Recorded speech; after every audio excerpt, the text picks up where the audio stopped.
Welcome to Grandin School's Power of 10 video series. We're celebrating our decade of educating neurodiverse learners by creating 10 videos on topics related to neurodiversity. Our last video was Teacher Talk, 10 tips to help your neurodiverse students succeed. Our staff and students gave a lot of great advice for making school an inviting place for neurodiverse students to learn. You can check it out on our YouTube channel. This Power of 10 video is about 10 self-care strategies for avoiding burnout. This is an important topic, so we wanted to draw on the knowledge and expertise of mental health professionals. So our host for this video is Kathy Sievering, one of our school psychologists here at TGS. Kathy has a lot of wisdom to share, so I'll turn it over to her. Kathy, tell us a little about yourself. Thanks, Jen. I'm Kathy Sievering, one of the school psychologists on the support team here at the Grandin School. I have over 4 decades of experience working with students in school settings. I've seen a lot of kids struggling over the years. As I work with students on the spectrum, I've learned that they experience a unique set of challenges, not only in their academics, but in their social and emotional lives. Some of these experiences can lead to what is recently named autistic burnout. Autistic burnout is different from the term burnout commonly used in our society. When the term is used, it frequently refers to people feeling stressed and tired about their jobs or having taken on too many responsibilities in their lives. Autistic burnout is something more far-reaching. While, like its neurotypical counterpart, it entails physical exhaustion, it also includes mental and emotional exhaustion. Not only that, but autistic burnout might hinder social skills that help interact and connect with others. It can cause isolation and withdrawal from family and friends, which only increase the sense of loneliness. Those experiencing burnout may be less concerned about personal hygiene. They might lose a desire to shower, wear clean clothes, or perform daily grooming tasks. Their executive functioning skills might also be impacted as they begin to feel overwhelmed and disorganized. A person on the spectrum can be susceptible to autistic burnout when experiencing chronic life stress, such as a life transition, sensory overstimulation, or too many executive function demands at once. It can also occur when they feel the need to suppress their autistic characteristics or mask them because they are trying to appear neurotypical.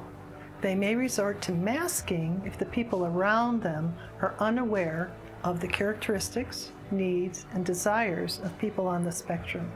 Or worse, they might feel judged or viewed as defective. Not getting enough sleep, poor nutrition, or dehydration might tip an autistic person over into burnout. One or many of these experiences may accumulate to overtax their system.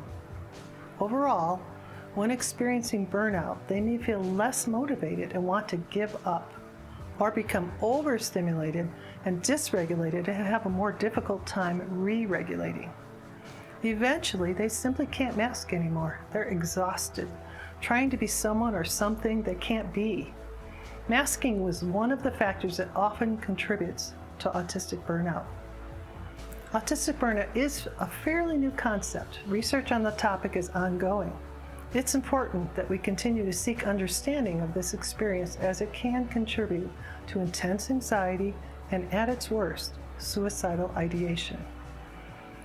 How can an autistic person avoid autistic burnout? Self-care strategies can support those at risk for burnout. Here are 10 self-care strategies that might help. The first self-care strategy for avoiding burnout is self-knowledge. When you know yourself, you can identify when you're heading toward burning out. What are your stressors? Do you feel depleted when you're around too many people? Does fluorescent lighting give you a headache? Do crowds cause you intense anxiety? Self-knowledge also includes knowing the strategies that work best for you to calm your nervous system. Do you need time alone? Would listening to music reduce your anxiety? Would a movement break make you feel better? Maybe a snack would help, or talking to a trusted friend or support person.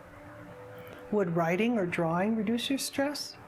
The more you learn about yourself, the more likely you are to find a way to avoid burnout. The second self-care strategy for avoiding burnout is to create a schedule. When you proactively develop a routine, you can feel a little more in control of what happens to you. You know what will happen when, and you can prepare yourself for the event, including any strategies you might need to use. As well, you can decide in advance how much time you want or need to spend on certain activities such as work, studying, and chores. And you can set aside time for your favorite self-care activities too, such as taking a nap or engaging in your special interests. When you have a schedule, you know that you've got things covered. Part of creating a schedule is setting boundaries, which is our third strategy. This is where the self-care piece can come in. If you know your schedule, you can proactively look at it and see if events are happening at times that work for you. You can decide whether you want to be with people at a certain time of day or if it's better for you to be alone. You can figure out when you have the most energy to tackle the more challenging tasks you have or to be with the more challenging people in your life, and when you have less energy and need to engage in more self-care. Our fourth strategy for self-care is to participate in your special interest. When you engage in the area that you enjoy and know a lot about, you gain energy. It inspires you. It's easier for you to do as opposed to a new activity or something that you find challenging. It boosts your confidence and allows you to interact with the part of yourself that feels competent. Next strategy, start moving. Sometimes when we feel burned out, we just want to pull the covers over our heads or melt into our couches. And while those tactics might help in the moment, moving can give us a burst of energy. It can help us feel empowered. As we move, the endorphins in our brains kick in. We feel better. Find a movement practice that you love, because the more you enjoy it, the more likely you will do it. Some people love to challenge their bodies with swimming or taking long bike rides. Others feel just as great taking a walk in nature. Maybe you like to dance or perform martial arts. What do you envision yourself doing? Parkour? Climbing? If it's something you've never tried, give it a go. Make sure you give it many goes, because if it's a new to you activity, it might feel awkward at first, but over time, you'll get better at it, and your body and mind will feel great. Along with movement, you might need a sensory diet, our sixth strategy. People popularly believe that we have 5 senses: smell, sight, hearing, touch, and taste. We actually have a few more. Proprioception, which is how our body feels in space. Vestibular, which is our sense of balance. And interoception, which is how we perceive our internal sensations, such as our sense of hunger. With any of these senses, we might feel them more than most people, which is called hypersensitive. Or we might feel them less, which is known as being hyposensitive. A sensory diet caters to our needs in these areas. If you have a sense of the creepy crawlies in your body, maybe you need lots of movement like we discussed in our previous tip. Or maybe you'd feel great wrapping yourself up tightly in your favorite soft blanket. If you're starting to feel burned out, you might want to turn off the fluorescent lighting in your environment and use soft lighting, or you might want to soundproof your room.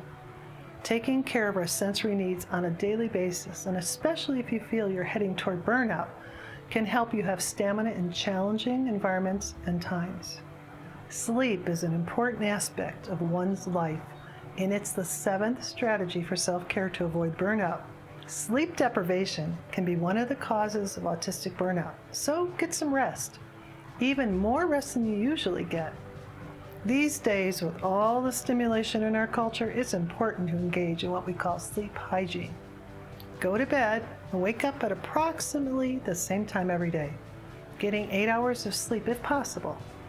Autistic people don't always sleep as deeply as neurotypical, so you might need more time in bed to make up for the lower level of sleep quality, even when you feel regulated. Turn off screens 1 to 2 hours before going to bed. If you need, do something soothing that helps you relax, such as taking a bath or listening to music. Write down whatever might make your mind race so you don't have to think about it overnight. If you find you can't sleep, just allow that to be. Stay in bed, rest to the best of your ability. Our next strategy is solitude. If you're starting to feel a little frayed around the edges, you just might benefit from time alone. Autistic burnout often happens because people on the spectrum have to work harder to perform well in neurotypical environments according to neurotypical rules. You may feel the need to mask or camouflage your autism, and so it's a good idea to spend time alone where there are no demands and you can just be yourself. You make the rules and you get to live by them. Make your own choices. Do what you want to do. On the other hand, it's also good to socialize, which is the 9th strategy. Solitude meets some needs, and socializing meets others. Find your tribe and get support for yourself. Find the people, whether neurodiverse or not, who love and accept you for who you are, who let you be your authentic self, who let you stim if you need to, who share your special interests and love it when you go into detail about them. Knowing that there are people out there who revel in what you are and who support you when times are tough is healing. Finally, our 10th strategy for avoiding burnout is self-acceptance. This may sound trite and feel impossible, but it can be done and it can really help you stay strong. Think of all the great things about yourself. You are unique. You are special. You are wonderful.